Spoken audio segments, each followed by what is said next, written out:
change gon' come, change gon' come. Rattle in the scripts that change gon' come, you know change gon' come, change gon' come. Rattle in the scripts that change gon' come, you know change gon' come, change gon' come. Rattle in the scripts that change gon' come, you know change gon' come. Might check gon' come. Rattle in the scripts that change gon' come. Yeah, change coming fast. Days running past, we maze runners ablaze and stay numbered last. The pain that we display, you can't understand. That's why we move with the faith of David Abraham.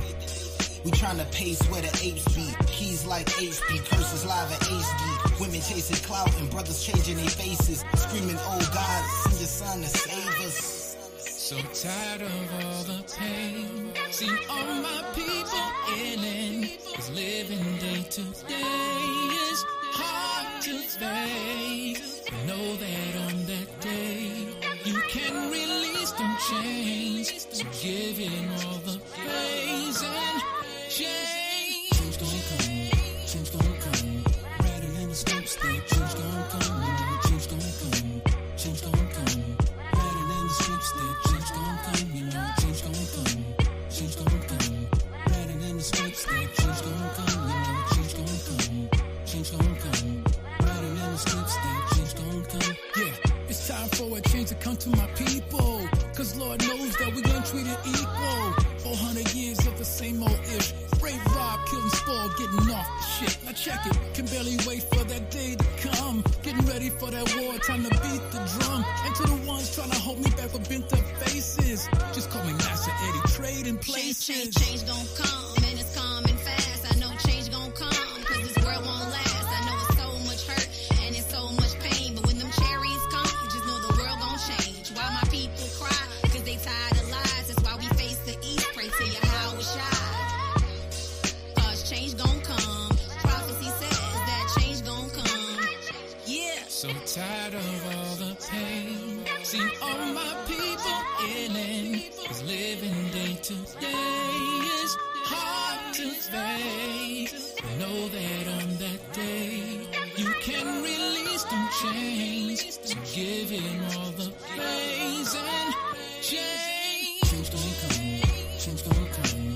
Rattle in the scripts that change gon' come, you know change gon' come, change gon' come.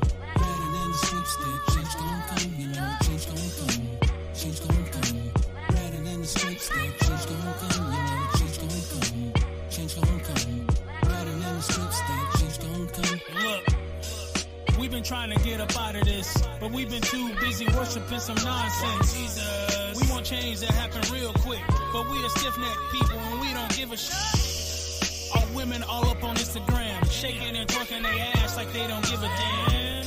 And if we really want change, we gotta open our book and be baptized again. We gotta change. So tired of all the pain. See all my people in it. Cause living day to day is hard to face. But know that on that day you can release them chains. So give him all the praise and change. Change gon' come, change gon' come.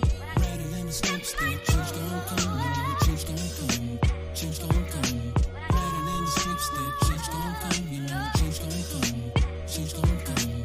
Rattle in the scripts that change gon' come, you know change gon' come, change gon' come. Rattle in the scripts that change gon' come, change gon' come, change gon' come. Rattle in the scripts that change gon' come, you know change gon' come, change gon' come. Rattle in the scripts that change gon' come, you know change gon' come, change gon' come. Rattle in the scripts that change gon' come, you know change gon' come, change gon' come. Rattle in the scripts that change gon' come. Change gon' come, change gon' come. Rattle in the scripts that change gon' come, you know change gon' come, change gon'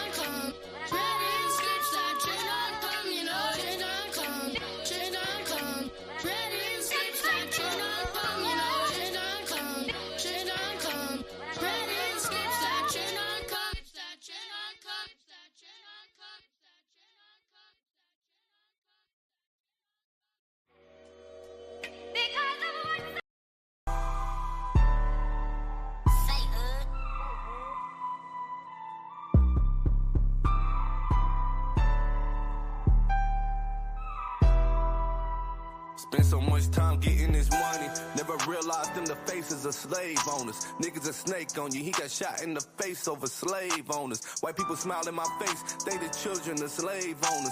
They all fake, I hate them all, stole our history straight from us. Buying designer clothes from families traced back to slave owners. The Jewish man a bitch, they bought the land so we can't own it. They ain't get bought to slavery on no ships, like we ain't noticed. Deuteronomy 28, explain us leaving Cape Coast. Straight boats, they stole our name and our history straight from us. King James was black and Christ was too. Man, they straight bogus, but playing with the children's roulette while it's loaded. I pray your day is closer, like bang, blow your brains open. The goal is keep us slaves with the paper.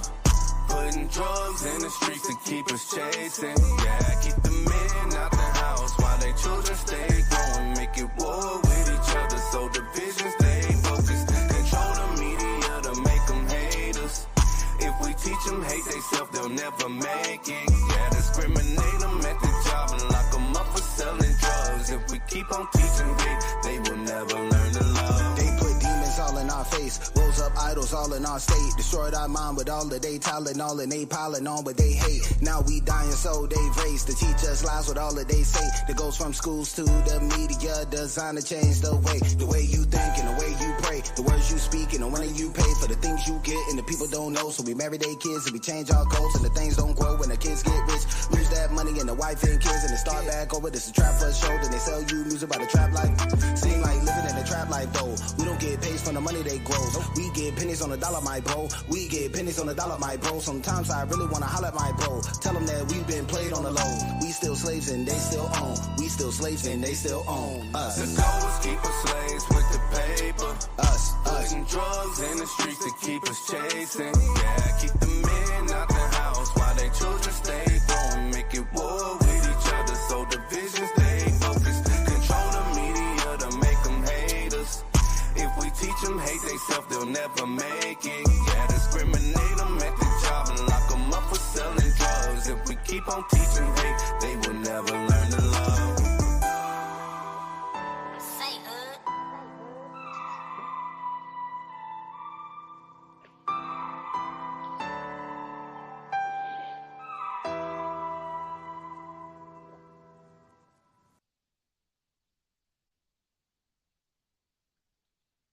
You on mute, Adawan?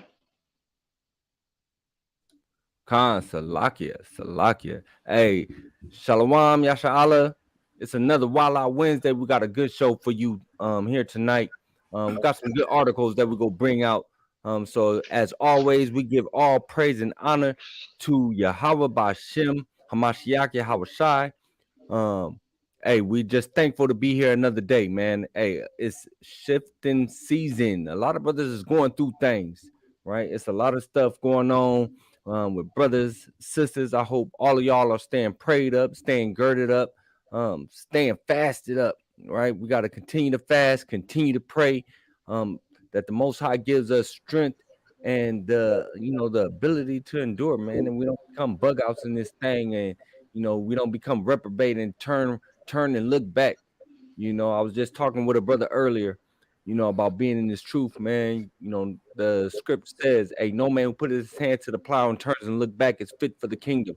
And I pointed out the incident with Lot's wife, how Lot's wife turned and looked back, right? How she turned and looked back at Sodom and Gomorrah, how she turned and looked back, as they was being delivered, right? As they was being brought out of iniquity, as they was being brought out and being delivered from destruction. She couldn't get away from that old life. You know what I'm saying? It wasn't just that she was looking back to see the fire and the brimstone come down. She was looking back at her old life. She was missing it, right? She's like, man, we leaving Las Vegas. You know what I mean? That's how she was. That's what was going through her mind. That saying, what happens in Vegas stays in Vegas. Well, a lot of our people got that mentality, and we caught up in this worldly living and don't want to leave it, don't want to let it alone. So, hey, we got to keep our hands to the plow. Like I said, we got to stay prayed up. We got to stay girded up to endure these last days, man. So we want to give, again, the water for everybody that's joining us this evening. Give some shout outs here really quick, and then we go get into it. Like I said, we got a good article I'll let the brothers introduce themselves real quick. Also, Yo, Shalom, Shalom, Israel. I'm Shaquat, Captain Shaquat. Shalom, shalom, Soldier Shemaiah. Con, and we are the Anointed House of Saints. Continue to pray for us too. Hey, pray for us because hey, we need prayer also too.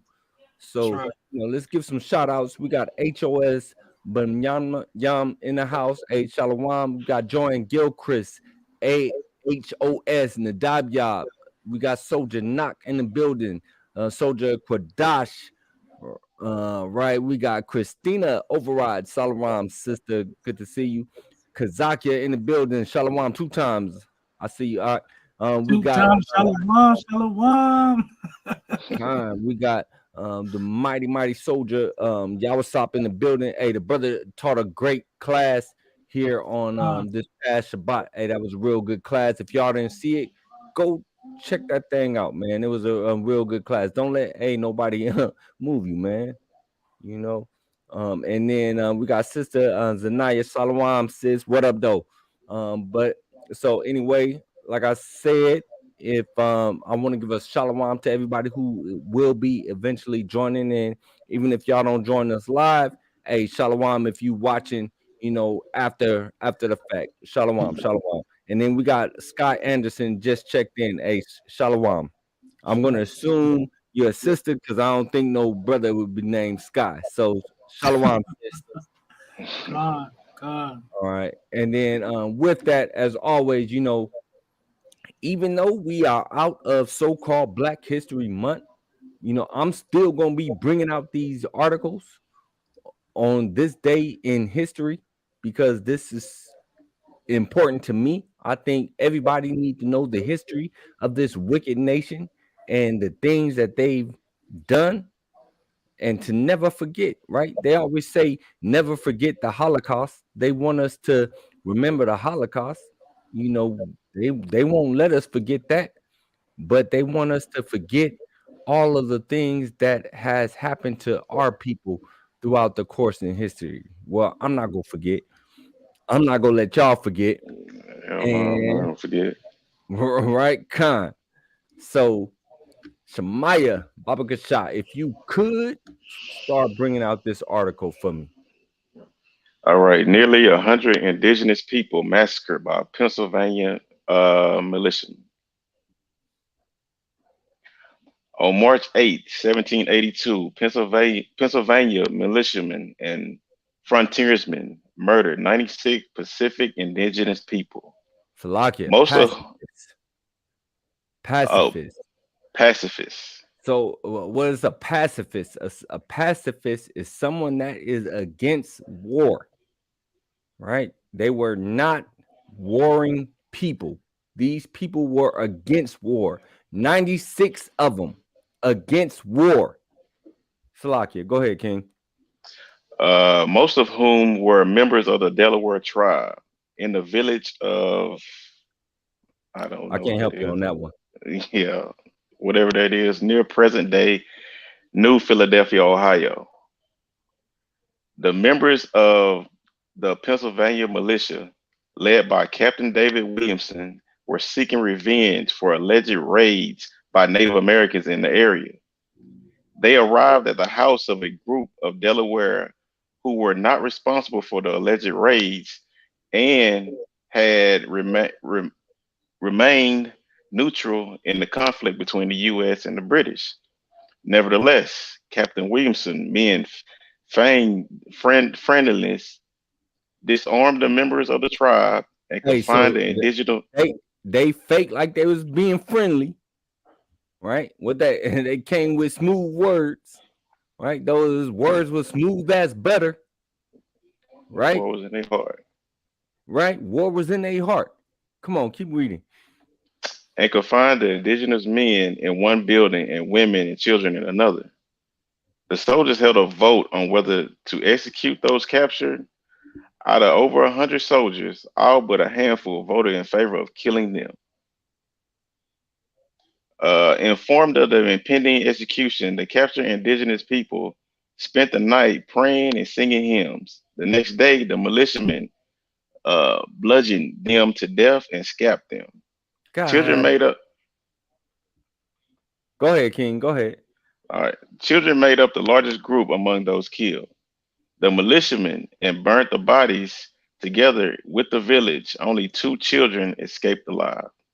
Right. So, man, this is how wicked this nation is. They beat women and children and men to death. None of them had anything to do with the raids that had happened, that had taken place. They locked the men in one building, the women and children in another, and then went through and bludgeoned them to death. They didn't want to waste bullets.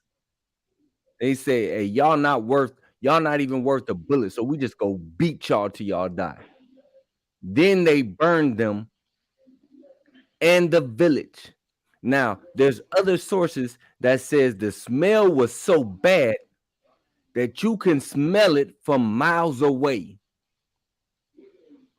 And Esau thinks Esau's going to get a pass. They want us to forgive and forget. They want us to say, oh, it was so long ago. Get over it. That we don't do those type of things anymore. All right, they want us to forget these things, but we cannot forget these things, and we have to make sure that we teach them to our children, because they're trying to erase all of these atrocities that they did. Salakia. Come on. You know, I heard in Texas, they're trying to write in history books now that when we came over here on those ships, that we were doing, what is it called, indentured servitude. Mm-hmm. And we weren't forced to become slaves. Yeah, no, it's wicked. It's wicked, man. This is a wicked man. This is a wicked people. Right? And again, they want us to forget the history of what they did to us. You know, but hey, with that, I'm going to bring up the brother's article, and then I'm going to go ahead and let him get into it, and I'm going to yield it over so the brother can get into his class. Come on. So today, man, Israel, like I said, I'm your Captain Shaquat, man. We're going to get into salvation for Israel, man. You know, this is a lesson that we should know the precepts. But, you know, just in case you don't have certain precepts, you know, we're gonna run through it, you know, and I know it's 9:20 out there in the East Coast and the South. So we're gonna I'm gonna try to make it short and sweet. So, you know, I know y'all brothers and sisters gotta be at work tomorrow. So, you know, I try to get through it. Go ahead and play that video.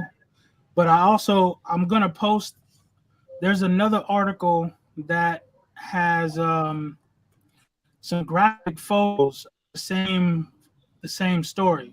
So what I'm gonna do is I'm gonna post the link in the chat, in the YouTube chat, and then if y'all want to, damn, it don't fit. It's too many letters. Damn it. Okay. Well, I guess that's not gonna work. But there were some graphic videos of this article of this guy. Well, go ahead and play the video.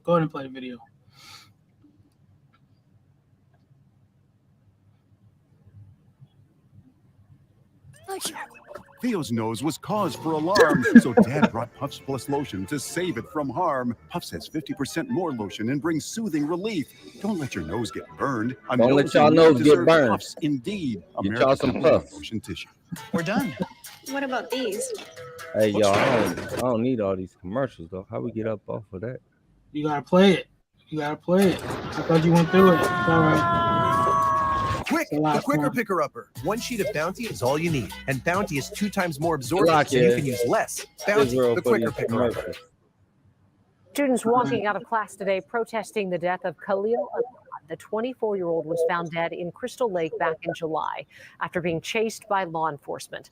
Azad's family says he was bitten by dogs and brutally beaten to death by the Robbinsdale Police Department. But according to the Hennepin County Medical Examiner's Office, Azad's drowning was determined to be accidental. Today, students and activists say that there needs to be transparency in this case. Khalil's life matter. This family deserves the truth. They've been pleading for the truth since July of last year. Why were they just now able to see a video that poses? BLM Minnesota is also demanding all body cam footage be released in this case. The case was recently handed off to the BCA for an independent review. Salakia. Yeah, go ahead.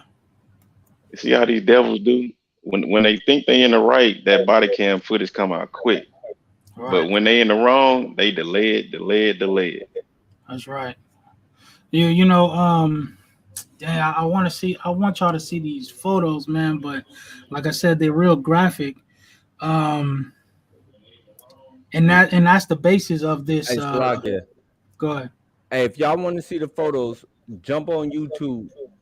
I mean, not on YouTube, but jump on the internet. They have them on the internet.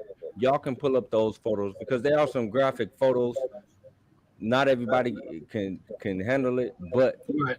If you want to see it, jump on the internet, jump on Google this, and you'll be able to see those photos. I'm going to post the title, where you can go directly to it. There's the title right there. You can copy and paste it, and then you can see the photos. But this is the basics, the basis of the class, man. Yeah, copy and paste that, and you can look that up on Google, right? So yeah, it's bad, man. It's bad.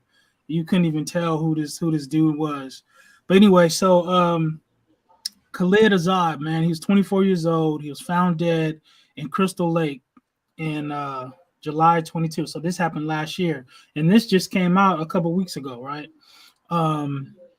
It was in Robbinsdale, Minnesota. He was in a car chase with the police. Now, I'm not condoning running from the police, right? And then while he was running from the police in his car, he had an accident. Shalom Yaquab. And you know, after he was getting chased, I guess he hit something, and then he got out and he ran on foot. But where he was at, it was dark.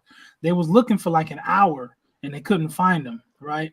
So they said they let him go, right? But when you see these pictures, it tells a completely different story, right? You can tell he had dog bites. You know, his face was super swollen. You know, he had dog bites on his body, on his chest, on his stomach,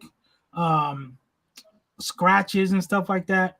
I'm telling you, the pictures is not for the weak, man. It's not for the weak. I had to really decide and consider putting it up on here. One, I didn't want our channel to get flagged, and two, you know, I care about y'all eyes, man. I care about y'all eyes.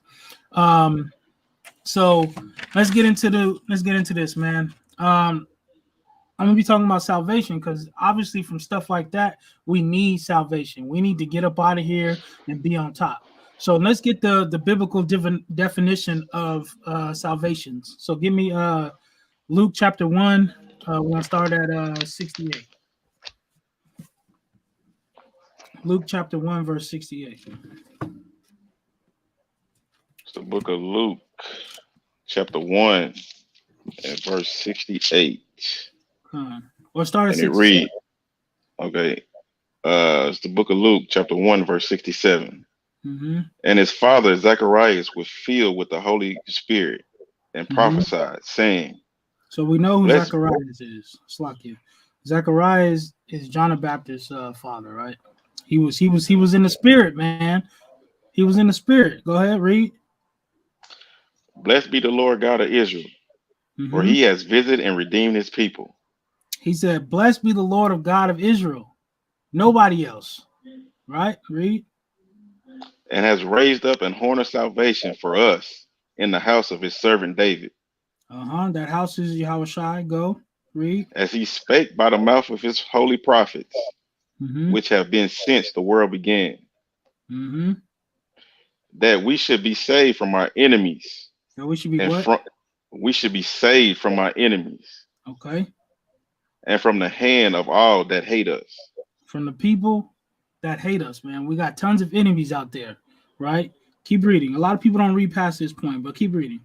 To perform the mercy promised to our fathers and to remember his holy covenant. Remember his covenant with who? Go ahead. The oath which he swore to our father Abraham. To our father Abraham, that he would grant unto us that we, being delivered out of the hand of our enemies, might serve him without fear. So when we get delivered from away from our enemies, we're gonna serve the Most High, right? Read. 75. In holiness and righteousness before him all the days of our life. So when we get out of these captivities and get away from our enemies, we're gonna serve the Most High in holiness, man. We're gonna be separate from everybody else, like we should be today. And in righteousness, that means we're gonna keep the law, statutes, and commandments, right? Give me Psalms. You was breaking up out of one. I didn't hear you. I said Psalms chapter 14, verse 7. You say Psalms? Come on. Now I'm gonna give you a little some Old Testament precepts that some people might not have, right? And I mean, if you do, all praises. If y'all got some precepts, put them in the chat, man. We're trying to show our people that only Israel is gonna have salvation, and some people only got what we just read, Luke 1:68, right? But there's a story before Luke, all through the Old Testament, right? The Apocrypha, it explains who is salvation for, right? Read. Psalm 14:7. Oh, that the salvation of Israel were come out of Zion, when the Most High bringeth back the captivity of his people. Jacob shall rejoice, and Israel shall be glad. So, out of the salvation, Israel, right, is gonna come out of Zion. It's gonna come. The Most High is the only person that can get us out of this captivity, right? But we all know that it's gonna be through Yahushua. We're gonna get this salvation when he comes back and crack that sky. It says Jacob shall rejoice and Israel shall be glad. When all this goes down, you know what's gonna happen? We're gonna be out there dancing. We're gonna be out there having a good time. We're gonna be out there, man. You see that? You see that Edom might get cut up? You know what I'm saying? We're gonna be happy. You know what I'm saying? You see Moab over there? He getting cut up. You know what I'm saying? Give me Baruch chapter 4 and verse 24. I'm gonna start there. Baruch chapter 4, verse 24. I'm turning with you. And how would if you got something to say, always. It's the book of Baruch, chapter 4 and verse 24. Like as now the neighbors of Zion have seen your captivity. So all these nations, Slakia, all these nations have seen what we've been going through. You know what I'm saying? We getting killed by the police, getting shot up, right? We living in the projects, dirty ass hallways, smell like piss and whatever else. All these nations see what's going on, but they ain't doing nothing, right? Read.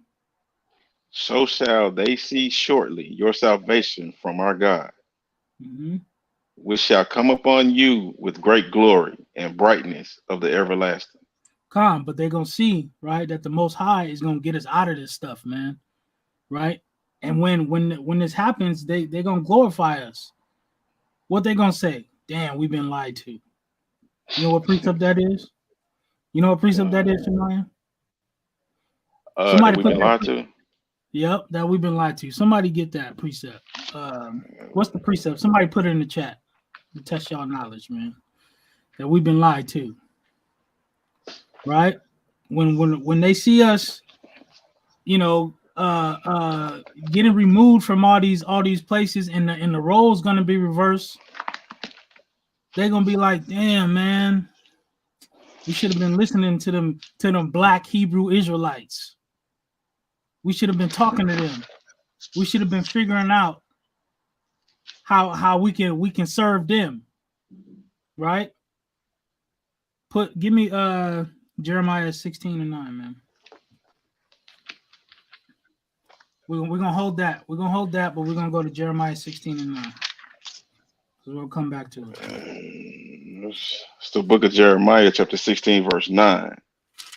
For thus saith the Most High of hosts, the God of Israel, behold, I will cause to cease out of this place in your eyes. Like it, 19, my bad, 19, no. 19. The book of Jeremiah, chapter 19 and 9. 16 and 19. Oh, 16 and 19. Yeah. 16 and 19. It's like it. It's the book of Jeremiah, chapter 16, verse 19.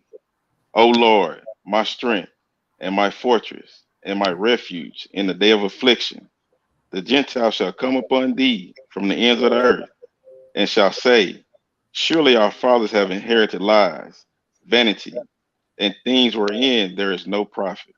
God says, surely our fathers have been inherited lies. Their fathers, you know, they've been trying to keep our identity away from us since God knows how long, right? Forever, damn near. And we know who the enemies are. You know, Psalms 83, right? I don't think I need to go there, but if you don't know that script, it's Psalms chapter 83, verse 1 to I believe it's 5, right? That'll tell you who the enemies are of Israel. And they've been trying to keep our identity away from us. They've been keeping these laws away from us, right? They call us black, they call us African American, they call us whatever they want to call us. If they put purple on the job application, I guarantee 90% of us would put that, check that, and then you'll be known as purple now, right? And that, you know, like I said, their fathers have inherited lies. They figuring it out. Like, damn, these people is really the people of the book.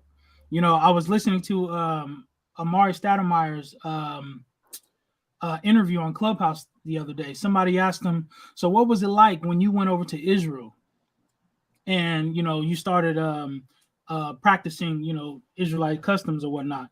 And he was like, the people at first, they didn't really know what was going on because they seen the face of God. And I'm like, what? And he was like, yeah, they know something is happening in the world because you see a lot of people that look like us going back to Israel. So I'm like, okay, I see what they're saying. I see what he's saying. So, you know, again, that goes back to surely our fathers have inherited lies, right? They're coming back to learn, or they noticing there's a shift going on. You know, there's a shift, and we learning who we are. Other people learn that you got Edomites clearly stating, oh, the blacks in America, they're the children of Israel. They're from the tribe of Judah, blah, blah, blah, blah, blah. There's people that's knowing this stuff, right? Let's go back to Baruch chapter 4 and verse 25. Right, while we going through all this stuff, like the brother, you know, I don't know if y'all clicked on that. I mean, if y'all copied and pasted the title, they put a 7 in the chat, because I want to see who's seen the photos, man. I want to see who's seen the photos. See if y'all stomach was holding up. Go ahead and read that. It's the book of Baruch, chapter 4 and verse 25. My children, suffer patiently the wrath that has come upon you from God. So the stuff that's happening to Slakia, the stuff that's happening to us, man, Slakia, we gotta suffer. We gotta suffer this patiently, because it's a bigger goal, it's a bigger thing that's about to go down. Right? Read. For thy enemy has persecuted thee, but shortly thou shalt see his destruction, and shalt tread upon his neck. So our enemy, what did it say? It said, "For thine enemy has persecuted us, persecuted me, thee." Right? Our enemy has brought us down, has been killing us, has been doing all this crazy stuff to us, man. Putting us in water, drowning us, sending dogs on us, right? All this crazy stuff. But Baruch is telling us that we have to wait patiently, right? But he say, "But shortly thou shalt see his destruction, and shalt tread upon his neck." Any minute, we're gonna be able to put our foot on their neck. You know how we see the videos of these heathens bowing down and kissing brothers' shoes in the streets? God. We're gonna have our foot on their neck. You know what I'm saying? We're gonna be on top. This is all what salvation is: the role reversing and being saved. And when we do this, like I said, our foot is gonna be on their neck, right? Get me actually Shemaiah, who's the biggest enemy that we got? Hey, Salakia. Yeah, go ahead. Yo, just to also reiterate also, because you're bringing out some heavy stuff here, and a lot of Christians, you know, they don't accept the fact of what the biblical definition of salvation is, right? We go through, in fact, you just took brothers and sisters through the loop, right? That salvation, that horn of salvation is Israel being saved from their enemies and from the hand of all that hate them, right? Mm-hmm. That's what salvation is defined as per the scriptures. Now, Shemaiah, grab Exodus 14 and 13, Baba Cashapp. I mean, we've seen salvation for Israel throughout the scriptures, right? Now, real quick in the chat, what was going on to what was happening to us in Egypt, right? Or what was our first captivity? You know, these are things that we got to think on. What was our first captivity that we went into as a nation? You know, someone throw that up in the chat for me. So, in fact, Shemaiah, go ahead, and because I'm pretty sure we got a little bit of a delay. All right. Go ahead and read that for me. It's the book of Exodus, chapter 14 and verse 13. Mm-hmm. And Moses said unto the people, "Fear ye not, stand still, and see the salvation of the Most High." See the what? And see the salvation of the Most High. All right. Which he will show you today. For the Egyptian whom ye have seen today, ye shall see them again. The Egyptians whom ye have seen today, ye shall see them again no more forever. Right. So, hey, Keziah, that question was, what was our first captivity? Right? What was the first captivity that as a nation we went into? Right? What was happening to us when we were in Egypt? So we just read Exodus 14:13. So Israel's first captivity, right? We was put in what? We was put in hard bondage. We was serving hard bondage, right? The Egyptians had their foot on our neck. Okay. What Moses just said? He said, "Hey, stand here, stand still, and see the salvation of Yahweh." Right? See the salvation of the Lord. The Egyptians whom you see today, you're not gonna see them no more again. That's right. Right? What was happening? We were being delivered. In fact, let me share this. We were being delivered from hard bondage. We were being delivered from, oh shoot. Man, my computer's tripping. We was being delivered from slavery, from hard bondage. We was being delivered from the hand of those that hate us. Right? So now we got that definition. We can see that definition in the scriptures. So if salvation is being delivered from your enemies and from the hand that all that from the hand of the people that hate you, who else is hated like that in this world? Who is the Bible talking about? The whole Bible is about Israel to begin with, anyway. Right. Right. But I want to just bring up this definition real quick, and then I'm gonna throw it back. This is definition from the Blue Letter of what salvation is. Let me see. Because Christians, they got to deal with this, man. You know, that really it bothers me when I hear other nations talking about, oh yeah, we get salvation. So this is the word salvation in the scriptures. It's the Hebrew is H3467. All right, and the Salakia, the outline of biblical usage is deliverance, welfare, prosperity, right? Victory. So it's Israel being delivered. It's Israel getting victory, right? It's Israel coming into a state of prosperity. It's Israel coming to a place of welfare, right? Who needs salvation? We need salvation because, like the brother was saying, we the ones out here still getting shot down in these streets. We the ones out here still got to have autopsy reports about something that's clearly seen. You can clearly see that this brother was beat. He had dogs sit on him, sicked on him. He was chewed up.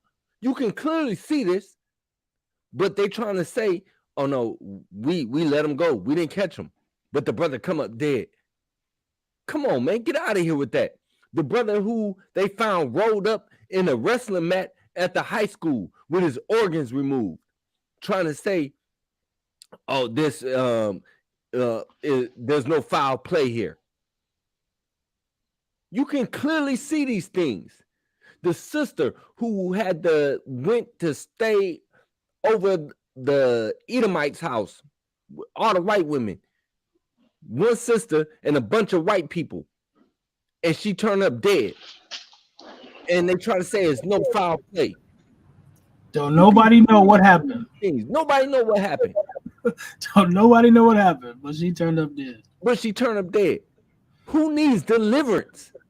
We need deliverance. I mean, you can go on and on and on. The stories just keep on going. Sandra Bland. Oh, she they don't know how she died. But she's in police custody, gets falsely arrested in the jail cell, and now she turns up dead. Salakia. You can clearly see who needs deliverance, who needs to be saved. I yield. Salakia, I posted the title again of the article with the pictures. You can just go ahead and put it up so people can see it. Just in case y'all want to go see that. Yeah, that's it right there. Just copy and paste that, and the article should pop up. You know, all these people that's doing this. You know, I think we have a nation that just one of the biggest the biggest nation that hates us, right? And who you think that is, Shemaiah? Esau. Out of all the nations, who you think that is? Damn Esau. The devil that the Bible speaks of. That's right, man. I agree with that, man. And we've had this enemy since the beginning, man. Since the beginning, right? So let's go look at that real quick. Give me Genesis 27 and 38. Genesis 27 and 38. It's the book of Genesis, chapter 27 and verse 38. And Esau said unto his father, hast thou but one blessing, my father? Bless me, even me also, O my father. And Esau lifted up his voice and wept. So Esau was damn near crying because he didn't get blessed. We know Jacob got the blessing, right?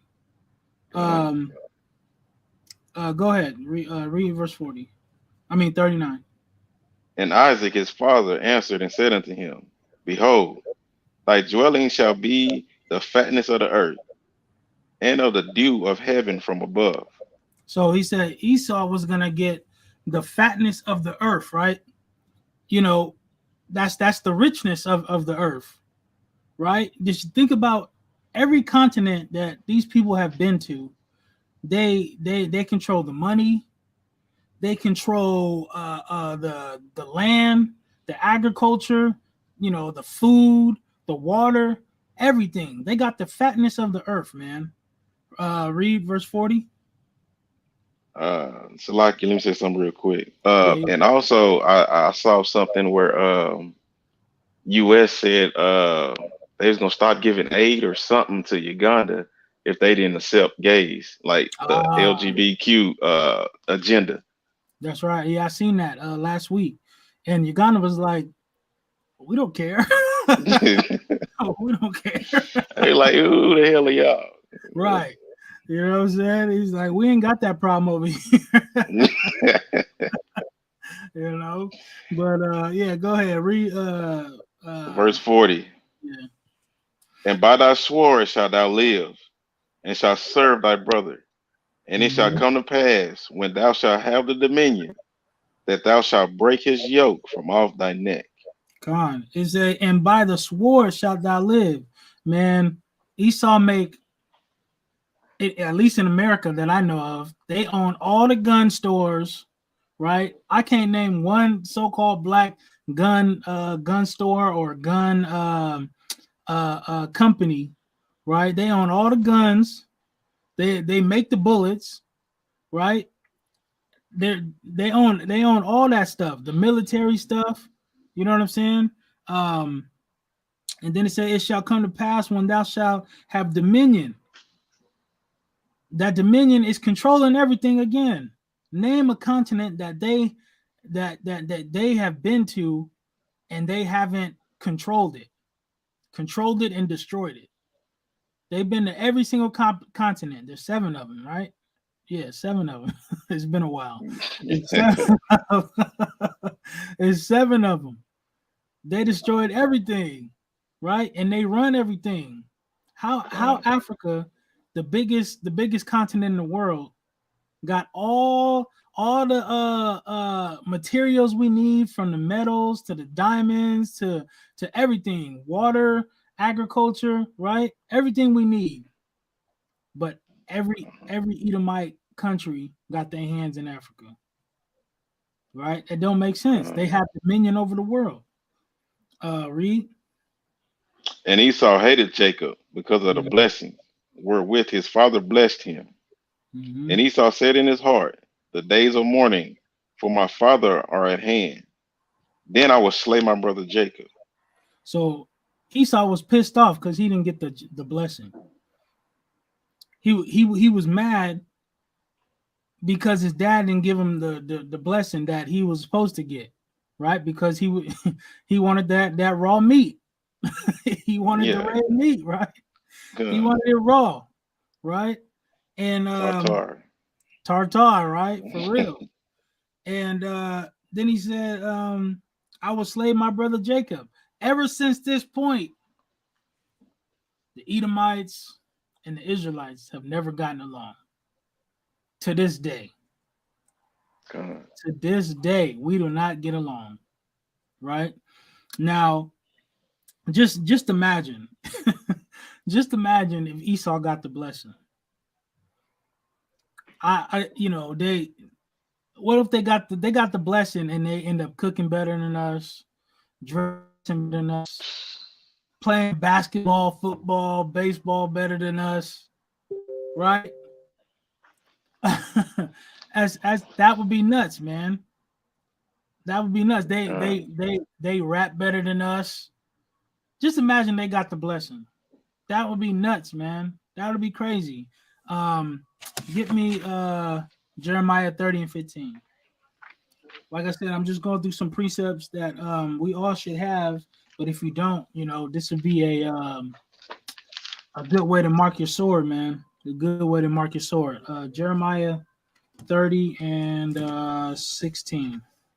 16 or 15. We can start at 15. That's cool. Jeremiah chapter 30, verse 15. Why criest thou for thy affliction? Thy sorrow is incurable for the multitude of thy iniquity. Because thy sins were increased, I have done these things unto thee. So the Most High is saying, why y'all crying to me? The only reason all this stuff is happening is because our sins keep adding on. The sins keep coming. Y'all keep acting like y'all don't know what the hell is going on, right? But then there's a shift here. There's a shift. Go to verse 16. Verse 16. Therefore, all they that devour thee shall be devoured, and all thy adversaries, every one of them, shall go into captivity. And they that spoil thee shall be a spoil, and all that prey upon thee will I give for a prey. Gone. So what he basically saying is anybody that come mess with us, they're gonna be dealt with. You know what I'm saying? Somebody come mess with. It's like I got 2 daughters, right? And I tell them that, you know, one of the main things that I'm supposed to do as a father is protect you. So when something happens at school, you got to tell me so I can protect you, right? And if you don't tell me what's going on, I can't protect you.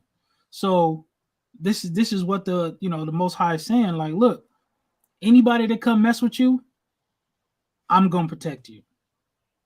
Anybody that try to do anything to y'all, I'm gonna protect you, right? And when you read the rest of the chapter, it's basically talking about reconciling, Israel, right? Give me First Maccabees 2:8. First Maccabees chapter 2, verse 8. Okay, this is the book of First Maccabees, chapter 2, and verse 8. Her temple has become a man without glory. Her glorious vessels are carried away into captivity. Wait, Shalaki, read that again. Her glorious First Maccabees chapter 2 and verse 8. Her temple has become as a man without glory. God, we like a man without glory, meaning like we losing everything, right? We being killed, we losing our family members, our moral compass is at a low, right? I mean, if you Israelite, if you Israel, then it shouldn't be like that, right? But I'm speaking as a collective. You got brothers that's been friends for years. How one of the brothers is trying to get with the brother girlfriend or the brother's wife, trying to get with his sister, right? Our moral compass is completely low. I was just having that conversation with one of my coworkers, man. One of my coworkers, he showed me a picture. He's like, hey, me and my wife are going to this little gala thing. You think that's cool what she wearing? And I looked and I'm like, yo, like if it was me, she'd be out of pocket. She had a slit like so high, you know what I'm saying? And I'm like, if it was me, she out of pocket for that. She wouldn't leave the house like that. And we get into this conversation, blah, blah, blah, blah, blah. But anyway, our moral standards is at a low, right? We have no honor, man. Go ahead and read verse 9. Verse 9. Her glorious vessels are carried away into captivity. Her infants are slain in the streets. So her young men. Oh, go ahead. Go ahead. Her young men with the sword of the enemy. Gone. Her glorious vessels are carried away into captivity. What is this talking about? Like everything that we've accomplished can be taken away because we're here in captivity. Again, our family, say our baby, CPS. Karen can call from across the street right now and say, I hear a baby crying and I think the baby's in danger. You had a police show up talking about, oh, we just doing a welfare check. We got a call. Can you open the door? If you don't open the door, we're going to kick the door down. Right? Our kids can be taken away. Our job, our car. If you own a house or you claim you own a house, that can be taken away. Just because you got a loan from a company, the government can come in here and be like, oh, we're using this for eminent domain. I believe that's what it's called. Right? Hey, Salakia. Go ahead. I wanted to jump in there real quick and see that's the problem with a lot of our people is that they don't know that we are in captivity. Yeah. We've gotten real comfortable over here. Brothers is driving nice cars, Escalades. Well, nobody probably really drive Escalade no more. But you know, we done got real comfortable. We live in nice homes. You know, we got our jobs. You know, making good money, decent money. You know, and we forget that we still in the land of our captivity. Mm-hmm. Like you said, hey, a Karen can call and say something about you, and now you got to deal with them boys. You know, like you always like to bring up, hey, we can't just pick up and leave and go somewhere. I can't just pick up and go to Ghana if I want to. Mm-hmm. You know, I can't just leave the country if I want to. I can't just walk into Mexico if I want to. How's this the land of the free? When I can't just get up and exit if I feel like it. Gotta get permission. You gotta get permission. You gotta get passports. Right? You can't just, I mean, not to mention that, but it's against the law to collect water. You can't collect water. That's against the law. But you think you free? Mm-hmm. You think you can just do what you want? Right.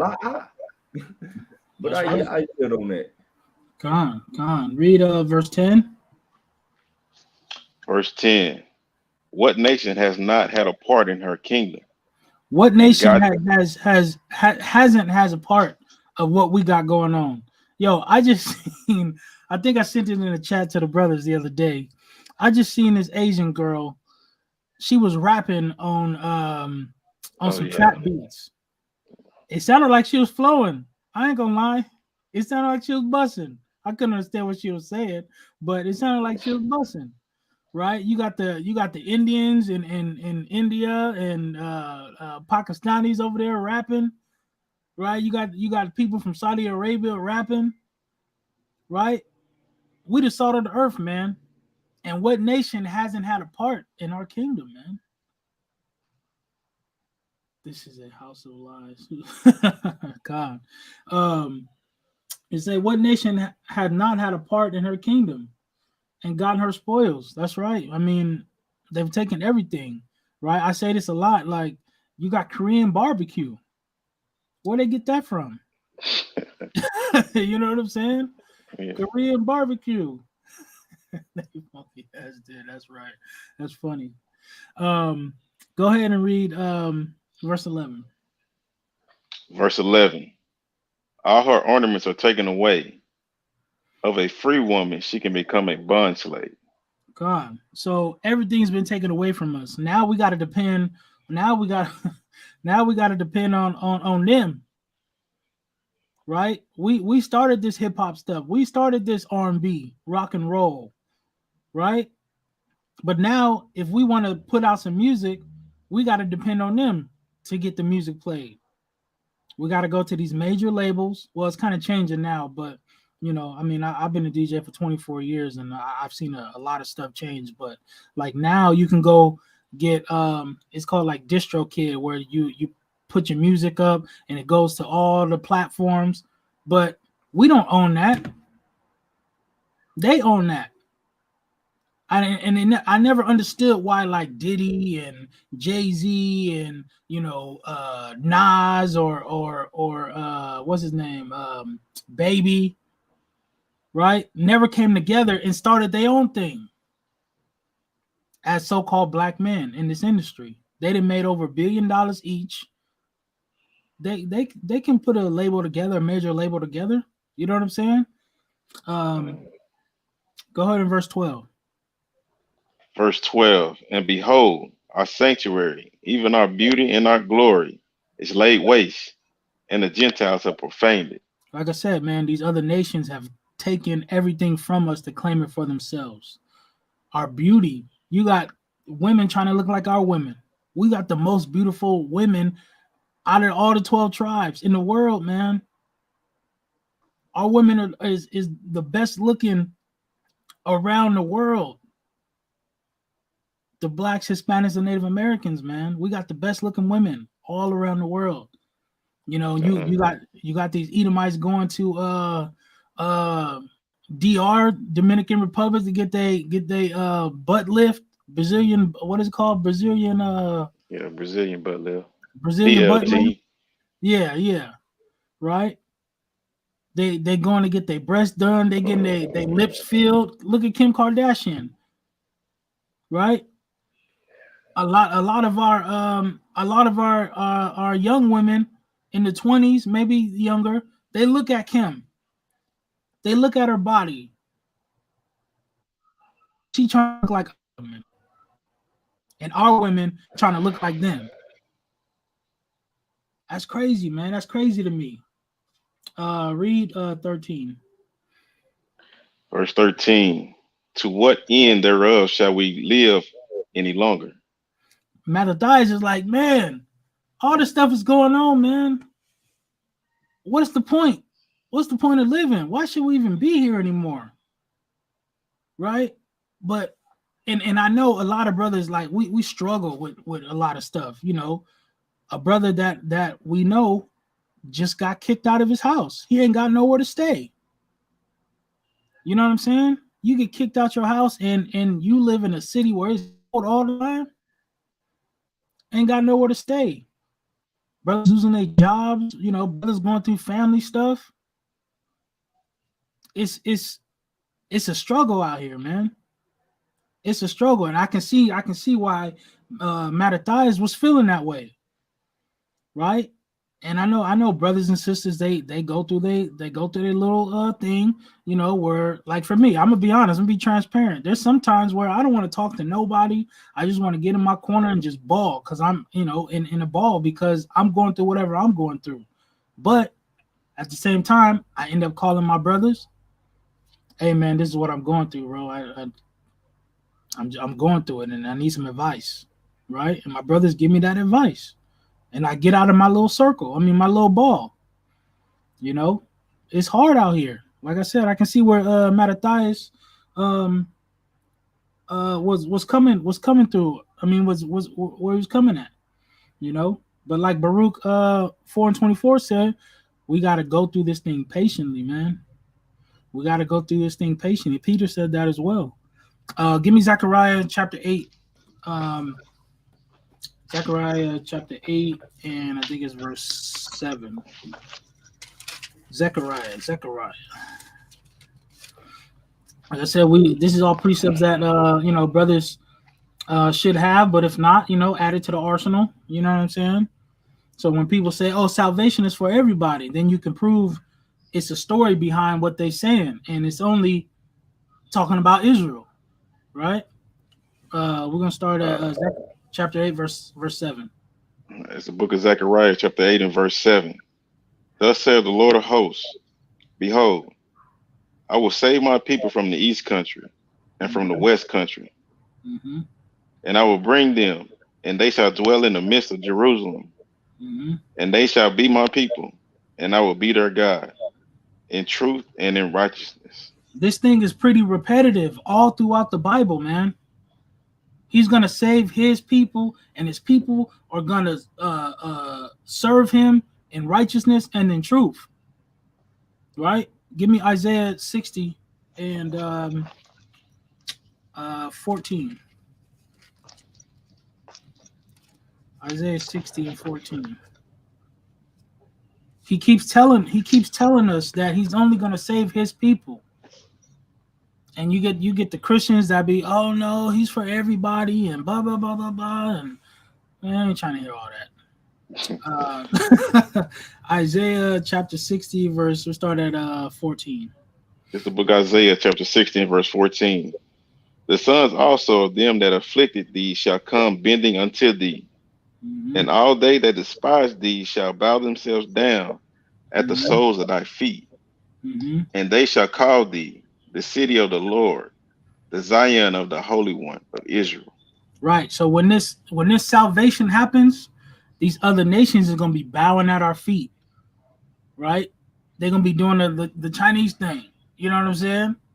They're going to be doing that. Right? Read. Verse 15. Whereas thou hast been forsaken and hated, so that no man went through thee, I will make thee an external excellency, a joy of many generations.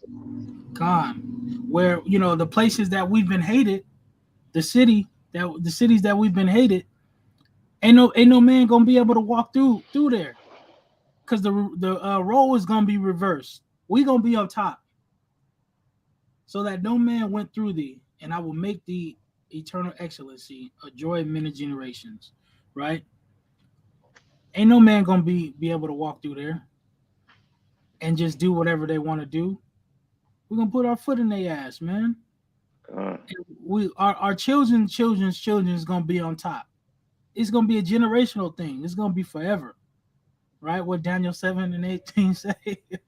Forever and ever. Right? Read 16. Verse 16. Thou shalt also suck the milk of the Gentiles, and shalt suck the breast of kings, and thou shalt know that I am the Lord, am thy Savior and thy Redeemer, the mighty one of Jacob. Con, we're gonna take everything away from these Gentiles, these people that's calling themselves kings or presidents, in Saudi Arabia, the princes and the kings out there in the Middle East, right? The emperors out there in Asia, the what's they called, the United Kingdom, the Queen Elizabeth and her people out there. We taking everything. The royal family. We taking everything, man. We taking everything. And then it say, and thou shalt know that I am the Lord, am thy Savior and thy Redeemer, the mighty one of Jacob. That's the only way we can get up out of this, is through the Most High, man. The only way. When he sent his son, Yahweh Shai, that's the only way we're going to get up out of this, right? But there's like requirements that we got to do. We got to come back and I mean, y'all know this, I'm talking to the people that don't know this information, right? Y'all know this already, but the people that don't know, we got to come back to our statutes, laws, and commandments. We got to have faith in Yahweh Shai, who the world calls Christ, right? And come back to this so he can get us up out of here. You ain't got to live in the street. You ain't got to worry about your lights being cut off. You ain't got to worry about a Karen coming and trying to take your kids. About a year ago, I had CPS come to my house. I almost cussed that lady out, man. She had two sheriffs or two deputies at my house. Somebody called and said they heard my kids screaming. I almost lost my mind, man. I don't want these people all in my business, right? Give me Jeremiah 31 and 5. 31 and 35. So.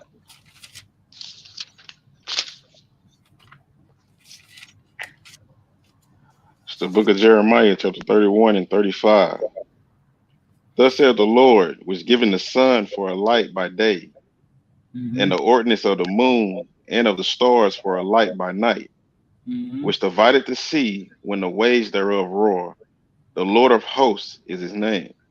You'll run into some Christians that say salvation is for everybody, or God doesn't deal with Israel anymore. He deals with all people in the world, right? But this is going to prove otherwise. Keep reading. Verse 36. If those ordinances depart from before me, saith the Lord, then the seed of Israel also shall cease from being a nation before me forever. So he said, if these ordinances depart, he said, and the ordinances of the moon and of the stars for the light night, which divided the sea when the waves thereof roar. If the moon and the stars and the ocean don't go up on the sand, if somebody can measure that stuff, or if they go away, then Israel will go away. What did Paul say? In Romans 11 and 1, he said, I'm an Israelite from the tribe of Benjamin. God didn't cast away his people, right? Keep reading, 37. Verse 37. Thus saith the Lord, if heaven above can be measured, and the foundation of the earth searched out beneath, I will also cast off all the seed of Israel for all that they have done, saith the Lord. He said, if the heavens can be measured, and the foundation of the earth be searched out, then he's going to cast away the seed of Israel, and they'll be done away with. Can't nobody do that but him, man. So all these Christians that sit here and say, "Oh, God only he's not dealing with Israel like that anymore. He loves everybody." No, cut it out. Again, these are precepts that we should have, right? And y'all know my lessons don't be like too deep. You know what I'm saying? My lessons be straight to the point. Simple lessons, man. Let me get a precept real quick. Yeah, go ahead. Psalms 94:14. For the Lord will not cast away off his people, neither will he forsake his inheritance. So he won't cast us out or forsake us, because then he will be a liar. And we all know that the Most High is not a liar. That's right, man. That's right. He got to keep his promises that he made to our forefather Abraham, right? Give me Jeremiah 50, and we're going to start at verse 4.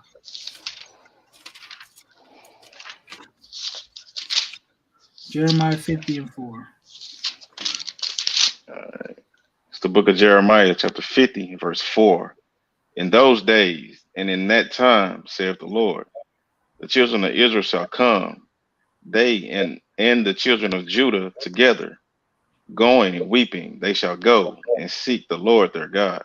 So what it's saying is that the northern kingdom, the southern kingdom, we're going to go and start seeking the Most High. And that's what's happening now, right? People, brothers and sisters is waking up all around the world, from Argentina to China, right? Read. Verse 5. They shall ask the way to Zion with their faces thitherward, saying, Come and let us join ourselves to the Lord in a perpetual covenant that shall not be forgotten. See, this covenant, the Most High, like you said, he can't lie. He made a promise to Abraham that this covenant is going to be forever, right? And read verse 5 again. Verse 5. They shall ask the way to Zion with their faces thitherward, saying, Come and let us join ourselves to the Lord in a perpetual covenant that shall not be forgotten. We're going to go and try to find the Most High. And like I said, we're doing that right now, man. We're trying to come back to our heritage. We're trying to learn who we are. One person at a time, man. One person at a time. Keep reading. Verse 6. My people have been lost sheep. Mm-hmm. Their shepherds have caused them to go astray. They have turned them away on the mountains. They have gone from mountain to hill. They have forgotten their resting place. Gone. He said, my people are lost sheep. Now, we know, like we have Pier 39 almost every week. Pier 39, for y'all that don't know, it's in San Francisco. Fisherman Wharf is one of the biggest piers in the world, right? And when I say our people is lost, they completely lost. Completely lost, man. And it say their shepherds have caused them to go astray. These pastors and these preachers and the Catholic Church and all these other places, all these other church denominations, they led our people astray. That's why a lot of people is leaving, especially in the Baptist church, right? I used to go to this Baptist church I live right across the street from, and since I was like 8 till I was about like 30, right? From the time I was 8 to about 30, a lot of people left. I didn't know nothing about the truth when I was 30. I didn't come into the truth until I was 35. Yeah, around 35, right? And so many people was leaving. They sold the church and moved to another location, right?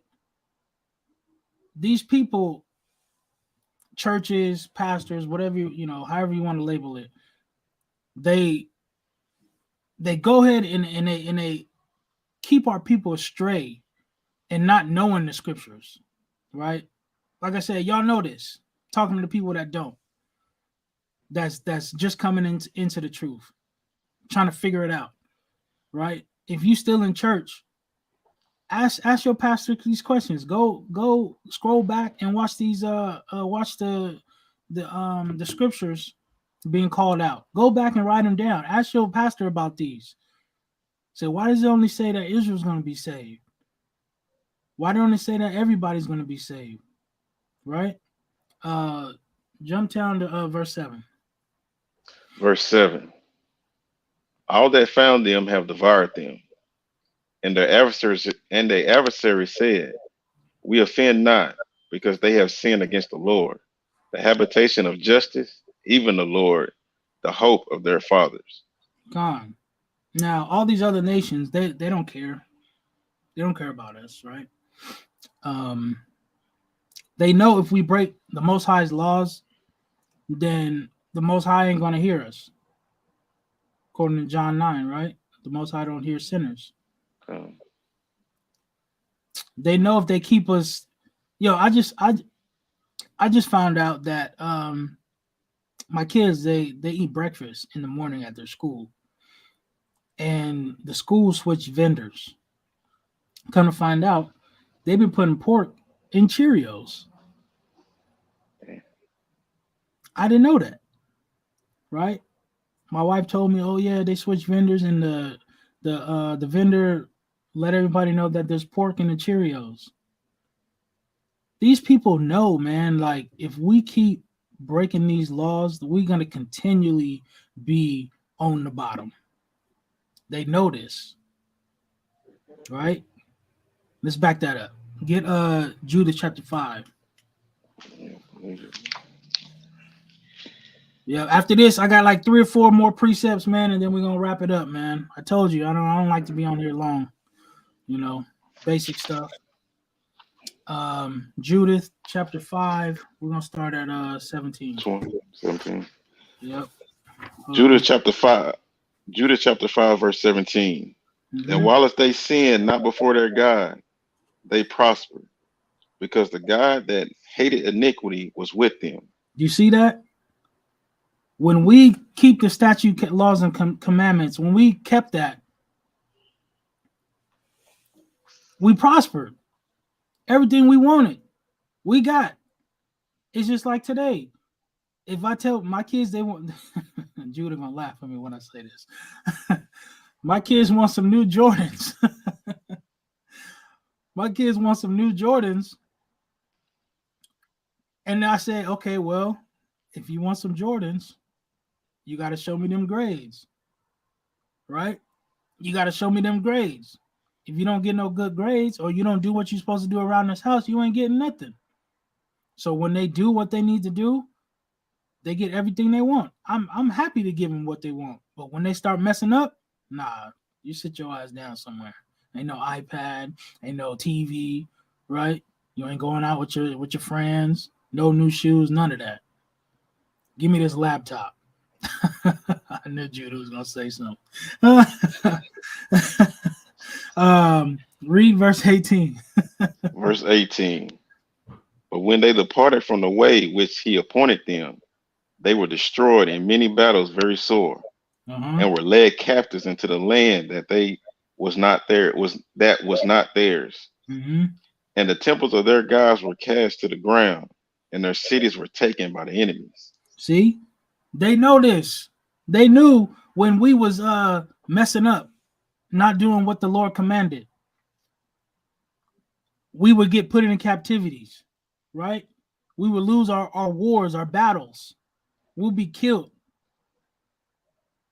We'll go into slavery. We'll hate our brother. We'll serve our enemies, right? They knew all that. Keep reading. Verse 19. But now are they returned to their God? And are they come up from the places where they were scattered, and have possessed Jerusalem, where their sanctuary is, and are seated in the hill country, for it was desolate. God. So now, when we start doing what the Most High command, we're gonna get everything we need. Like I said before, man. Keep reading. Verse 20. Now, verse 20. Now, therefore, my Lord and Governor, if there be any error in this people, and they sin against their God, let us consider that this shall be their ruin, and let us go up, and we shall overcome them. And that's what happened. That's why we in these curses, man. That's why we in these curses, because we ain't doing nothing the Most High is telling us to do. Period. We're not. Again, I'm talking to the people that don't know this. I know everybody in the chat know this, right? Everybody on the YouTube should know this. I'm talking to the people that's coming into the truth, right? Read it again, verse 19. Verse 19. But now, are they returned to their God, and are come up from the places where they were scattered? Oh, Salakia. I mean 20. Salakia. Verse 20. Now, therefore, my Lord and Governor, if there be any error in this people, and they sin against their God, let us consider that this shall be their ruin, and let us go up, and we shall overcome them. If they put pork in our food, in our toothpaste, in our soaps, and we don't know, what's going to keep happening? We're sinning, man. That's why you got to do your research on what you put in your mouth, what you put on your body. You know, little plug. I'm coming out with a little body butter, you know, but that's later down the line. You know what I'm saying? Righteous body butter, you know. Oh man. Hey, Salakia. Yeah, go ahead. Yeah, I want to jump in there real quick on that point because we know that these devils is scheming and they put pork in almost everything. It's hard to find things that don't got pork in it, but it's not just for really applying to us for getting something that we don't know got pork in it, but this really applies to you Negroes out there who say, oh, we can eat pork now. It's okay. It's good to eat pork now. No, they're keeping you going off by giving you these false paper thin doctrines where the Most High has done forgiven all things. We're under grace now. Nobody can keep those laws. Nobody can do all of that. Oh, the Most High made all things clean, right? Those doctrines, those misconceptions is what's keeping our people also in sin.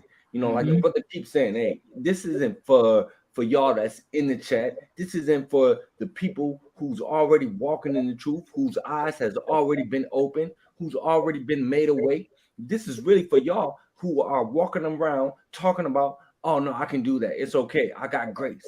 No, it's okay. The Most High, he cleaned everything. He told Peter to rise, kill, and eat.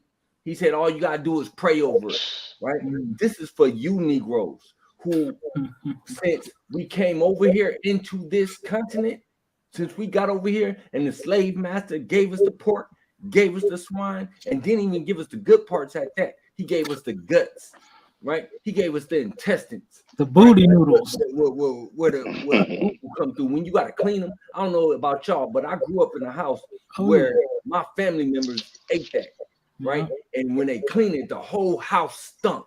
Had the whole house funky. As soon as I see them little, they came in them big little jugs. Yeah. Them tubs. As soon as I seen them things come out, I'm up. I'm out the house. I'm to the basketball court because I know the house gonna be on fire, stink, right? But your oppressor gave you that. Your oppressor told you, oh, you guys eat the guts, right? You got to clean the boo boo out. Clean the boo. Does that even make sense that you want to eat something that boo boo comes through? What sense does that make? And now our people call it soul food. It's crazy. What? But yo, I yield. That's crazy, man. So, like I said, man. Go ahead, Smart. Shit, our people don't want to lead the world, man.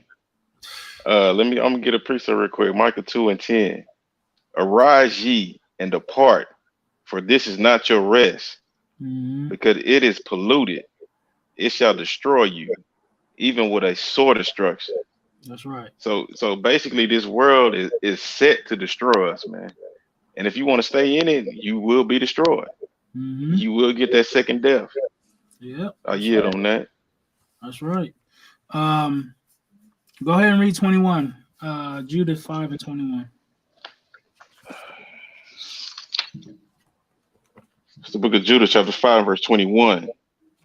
But if there be no iniquity in their nation, let my Lord now pass by, lest their Lord defend them and their God be for them, and we become a reproach before all the world.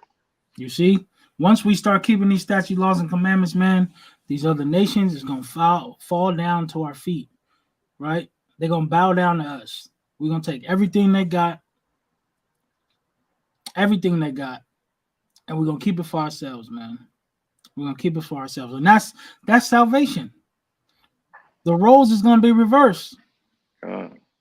Like I said, you ain't got to worry about your light bill being cut off. You ain't got to worry about, you got to sleep in some dumpster somewhere. You know what I'm saying? Everything is going to be righteous, right? Now, we know, obviously it's the Most High that had us get us salvation, but we know He's going to send His Son Christ, right? Yahushua. I got 3 more precepts, and then that's going to be it, right? And we all should know these, but just in case you don't, we're going to bring them out. Give me Matthew 1 and 21. Matthew 1 and 21.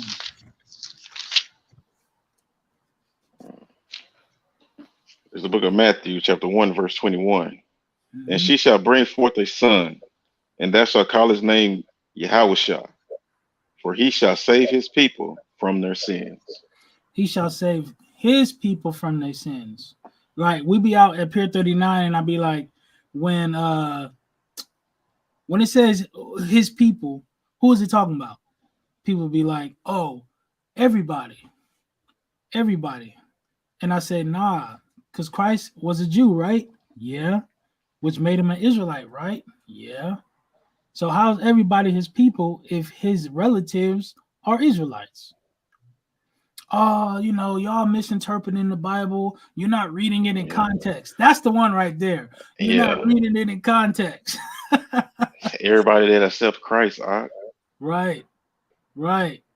That's the famous one. You're not reading it in context. When context, all it is it just means that you're reading verbatim on the page, right? If I didn't read it verbatim, then it wouldn't be in context, right? Let's get Matthew 15:24, and then I got one more after that. Matthew 15 and 24, man. It's the book of Matthew, chapter 15, verse 24. But he answered and said, I am not sent, but unto the lost sheep of the house of Israel. Christ only came for these Israelites. We seen in Jeremiah where it said, my people are lost sheep. That's what you should precept. If you ain't got that precept, go back to Jeremiah 50:6, right? Precept that with this. It says, I'm not sent but unto the lost sheep of the house of Israel, right? That's the people that come to Pier 39, that come to the campsites, that they don't know they're Israel. They think they're Mexican or Puerto Rican or black or Venezuelan, or I don't even know if I said that right, but they identify as something not of the 12 tribes. They identify by what they've been called by their oppressors, right? So those are the lost sheep. I would say everybody on here is woke. I hope so, right? If not, you better write these precepts down. You know what I'm saying? Write these precepts down. All right, I got one more. Let's get John chapter 11 and verse 47. Right now, even the Pharisees knew, right? Caiaphas, he knew that somebody needed to die to save the people, right? Go ahead and read that. It's the book of John, chapter 11, verse 47. Then gathered the chief priests and the Pharisees a council and said, what do we? For this man doeth many miracles. So they trying to figure out how they gonna get rid of Christ, right? Because he's starting to build up a name for himself, and not everybody, a lot of people is following him, and they're trying to figure out, man, we got to do something. What are we gonna do, right? Read verse 48. If we let him thus alone, all men will believe on him, and the Romans shall come and take away both our place and nation. So if they don't, if they don't put a stop to it, the Romans are going to take their place. The Romans are going to really take over. They're not going to allow them to do anything, right? Read. Verse 49. And one of them, named Caiaphas, being the high priest that same year, said unto them, ye know nothing at all. So Caiaphas came. He been the high priest. He a Levite. He a Jew, Israelite, and he's saying, man, y'all don't know nothing. Y'all don't know what the hell y'all talking about, right? Read. Verse 50. Nor consider that it is expedient for us that one man should die for the people, and that the whole nation perish not. So he said it's expedient that somebody needs to die for us and perish for the whole nation. Right? Read. Verse 51. And this spake he not of himself, but being high priest that year, he prophesied that Yahushua should die for that nation. He ain't talking about himself. He was like, nah, I ain't talking about me. But he knew that Yahushua had to die for that nation. That nation, he's talking about the southern kingdom, right? And then he's going to explain, read 52. Verse 52. And not for that nation only, but that also he should gather together in one the children of Yahweh that were scattered abroad. Read it one more time, Salakia. Verse 52. And not for that nation only, but that also he should gather together in one the children of Yahweh that were scattered abroad. So it's not only for the southern kingdom, but also for the children that were scattered.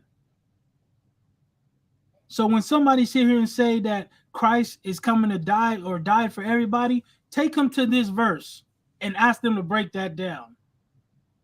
You're going to get, oh, well, that was before he died. And all this other stuff, right? That was before this, and that was before he ran into Paul and da-da-da-da-da. Right? Take him to this verse right here. And not for that nation only, but that also he should gather together in one children of God were scattered abroad. So not just for the southern kingdom, but also for the northern kingdom.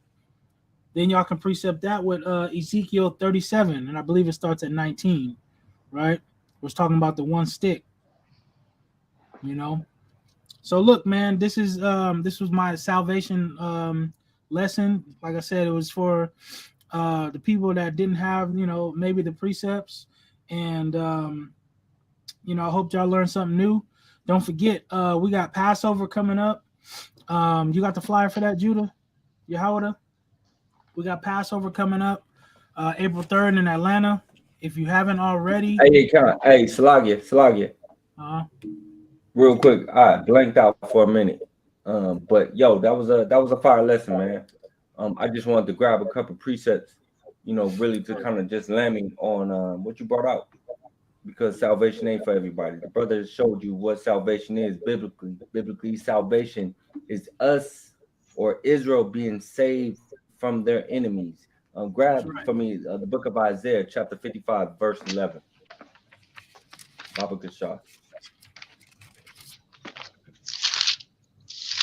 Isaiah prophecy that gotta come through. That's gotta come to pass. Mm-hmm. Right? There's Isaiah chapter 55, verse 11. So shall my word be that goeth forth out of my mouth. It shall not return unto me void, but it shall accomplish. So the word of the Most High is not going to return void. It's not going to return back to him unfulfilled. Right? So if it's a prophecy in this book, that thing has to come to pass. Because if a prophet gives a prophecy and that prophecy don't come to pass, then that prophet is a lying prophet. Right? And you're not supposed to believe nothing that he says. That prophecy has to come to pass. And if there's some prophecies in this book that doesn't come to pass, then we got to throw the book away. We got to throw the prophet away. You got to throw out the prophet Isaiah, because Isaiah gave some some pretty strong prophecies about what's going to happen. Right? He said, "My word would not return to me void." Go on.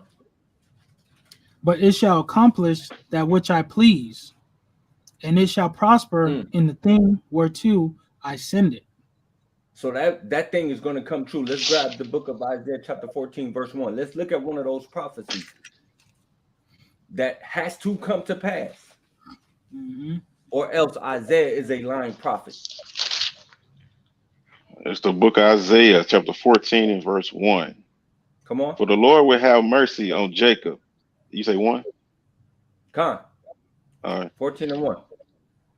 The book of Isaiah chapter 14 verse 1. For the Lord will have mercy on Jacob, and he will yet choose Israel, and set them in their own land, and the stranger shall be joined with them, and they shall cleave to the house of Jacob.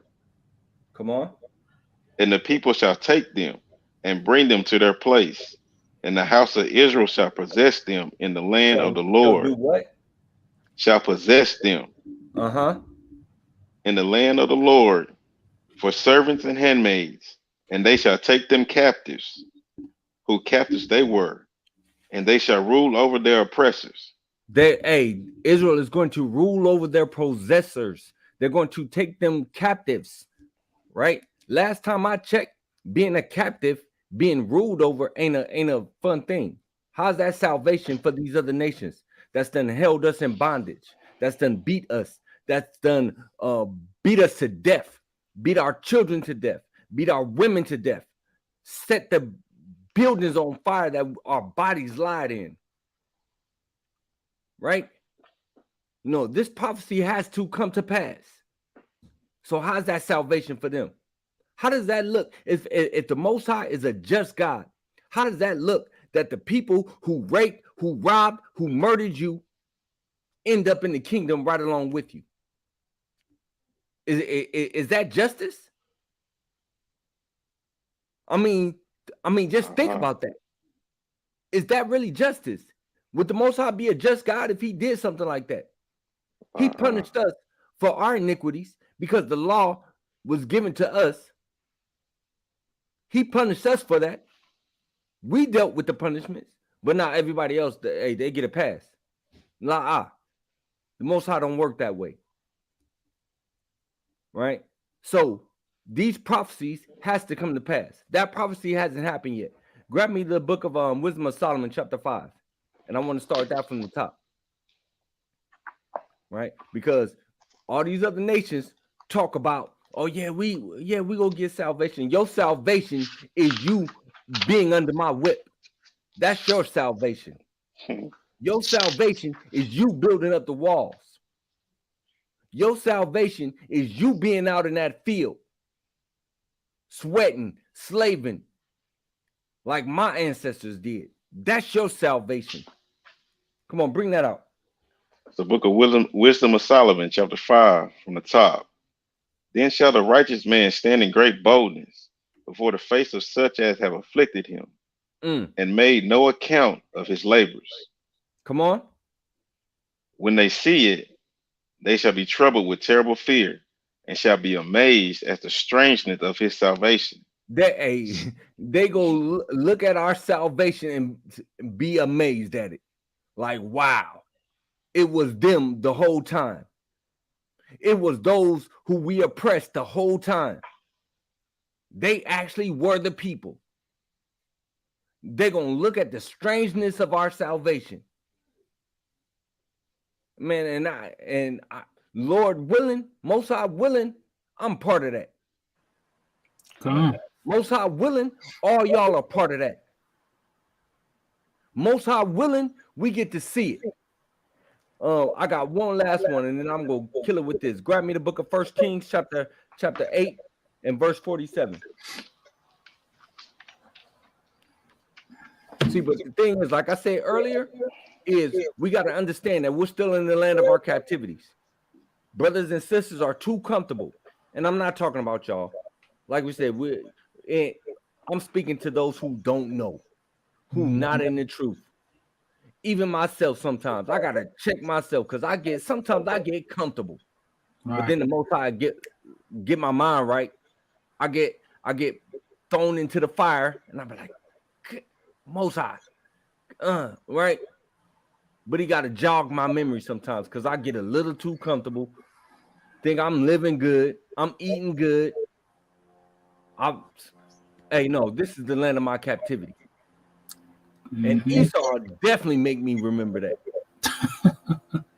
Right? Bring that out for me. It's the book of 1 Kings, chapter 8, and verse 47. Yet if they shall bethink themselves in the land, whether they are carried captives, and repent, and make supplications unto thee in the land of their and of the land of them that carried them captives.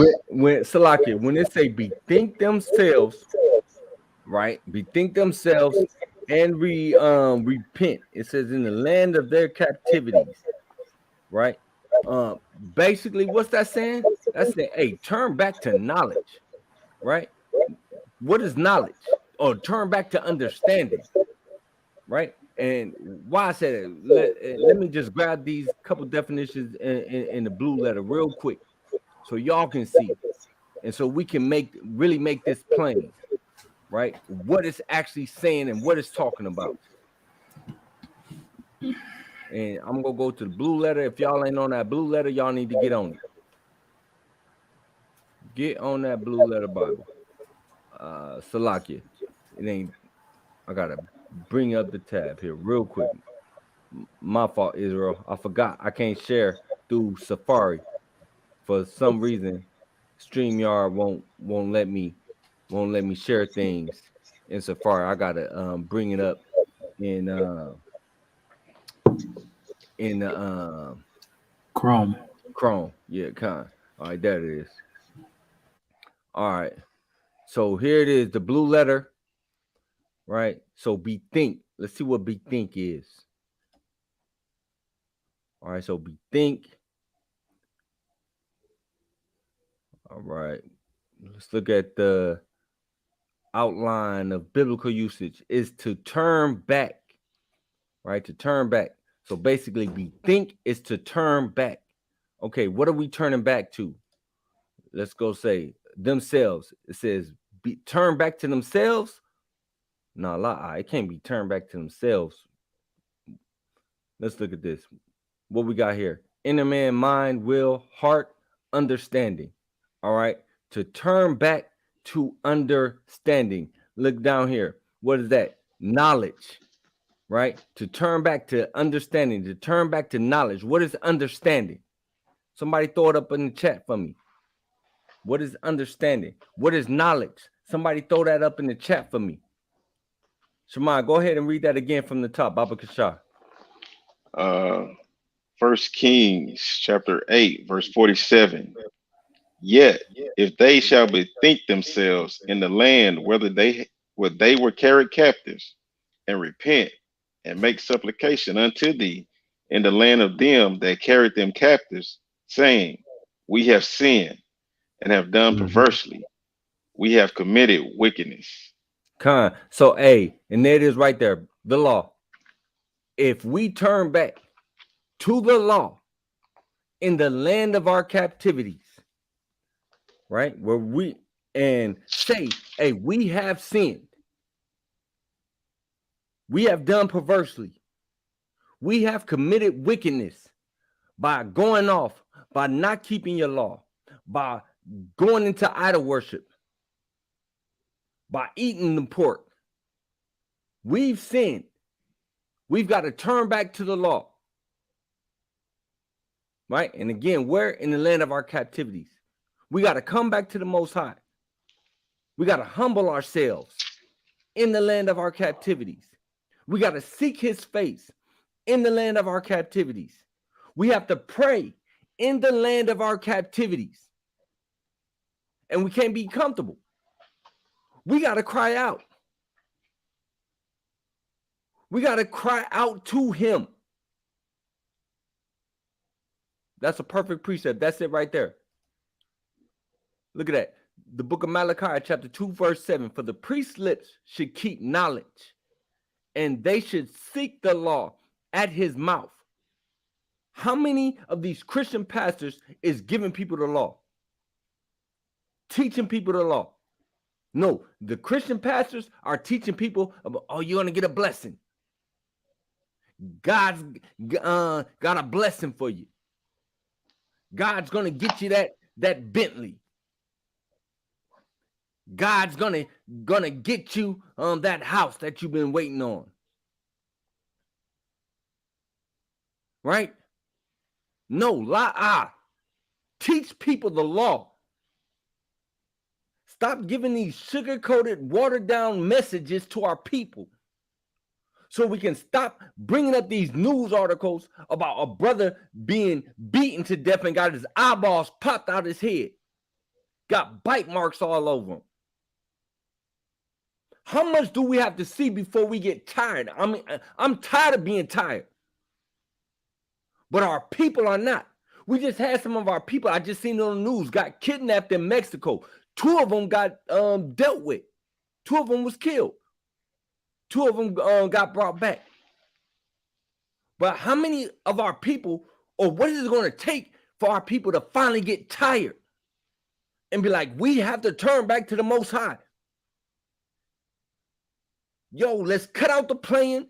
Let's get our women to stop whoring themselves out on TikTok, on Instagram, on Facebook, on YouTube. Let's bid our people back to the marriage. So, like the brother said, we can get out of here because I'm so sick of this place. Sometimes I'll be like, man, what did I do in my former life that I had to come back? That I've got to go through this stuff all over again. I'm like, damn, was I wicked? Was I going off? Let me get it right this time. Let me make sure that I'm worshiping the Most High in sincerity and in truth. And I'm putting him first above any and everything. Nobody comes before the Most High. Not my mama, not my daughter, not my wife, nobody. And you got to get in line. I got one more. Grab me Jeremiah 15 and 24. This is my last one, and I'm going to kill it. You said Jeremiah 15? We got to wake our people up. We got to hit them in the head. Whatever you got to do. Yeah, I don't mean that literally. Don't hit nobody in the head. Out of one, you said Jeremiah 15? Salakia. Joshua 15. Joshua 15, 24. Salakia. Yeah, don't take that literally. Don't go hit nobody in the head, man. You got that? Yeah.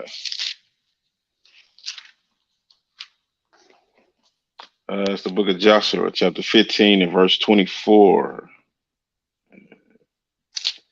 You said 15 and 24, right? Con. Or it might be 24 and 15. I get those dyslexic moments.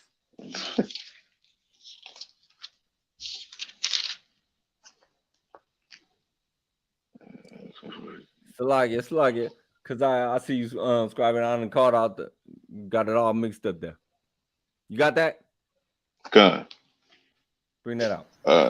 It's the book of Joshua, chapter 24 and 15. And if it seem evil unto you to serve the Most High, choose you this day whom ye will serve. Hey, you gotta choose you today. Who are you going to serve? Right?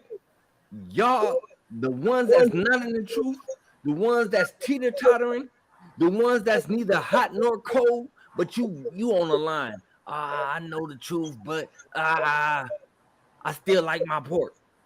You know, we was at camp last Shabbat, and the sister came up and she was like, yo, I know I'm not supposed to eat pork. I said, you know it, so why you still eating it? Yo, that was wild, man. That was wild. Crazy. It's crazy. Right? Y'all gotta stop teeter-tottering. Right? Come on, finish that off for me.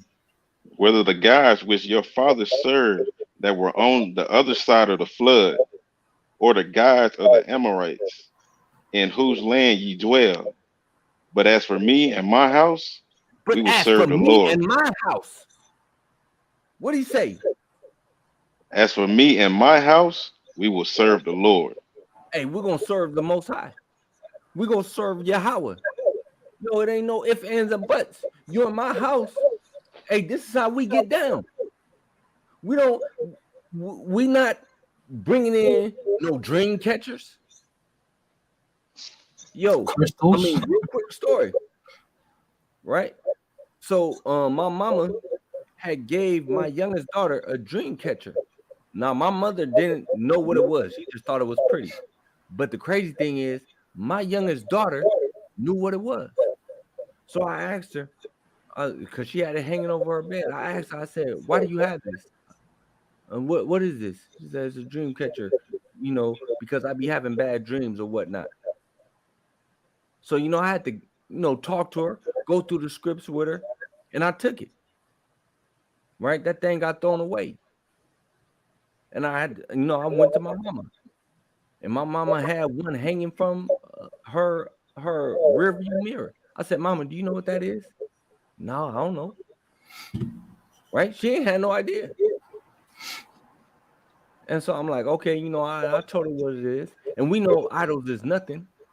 But the fact that my daughter knew what it was and was using it for such, hey, she had made that thing into an idol, man.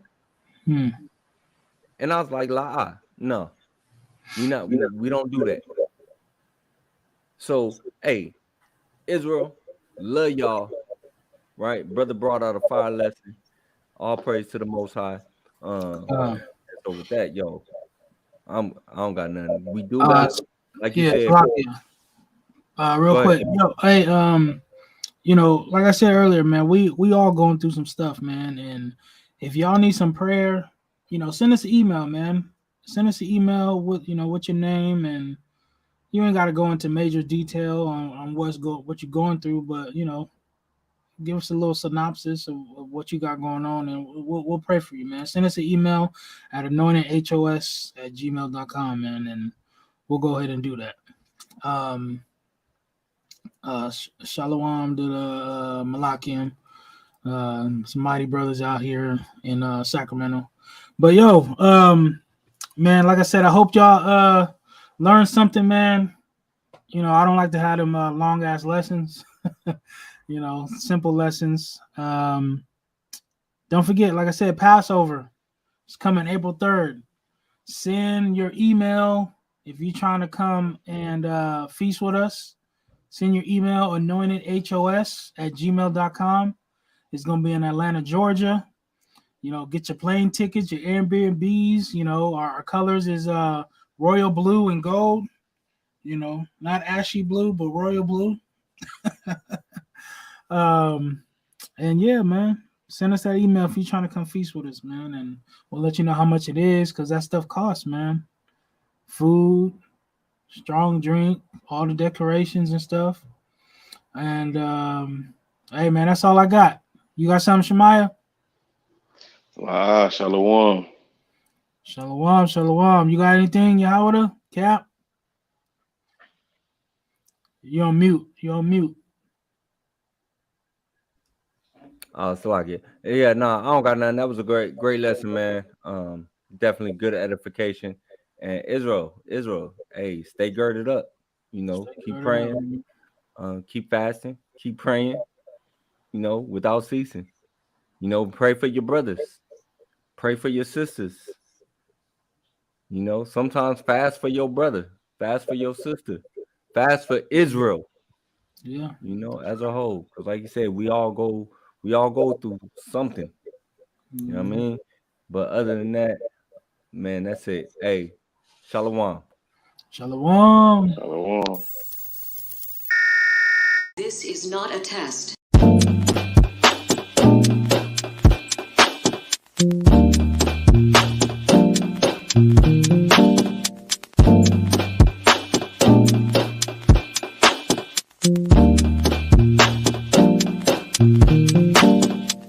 Black skin, black sauce, black Jesus, black music, black skin, black sauce, black Jesus, black music, black skin, black sauce. You are tuned into AHOS.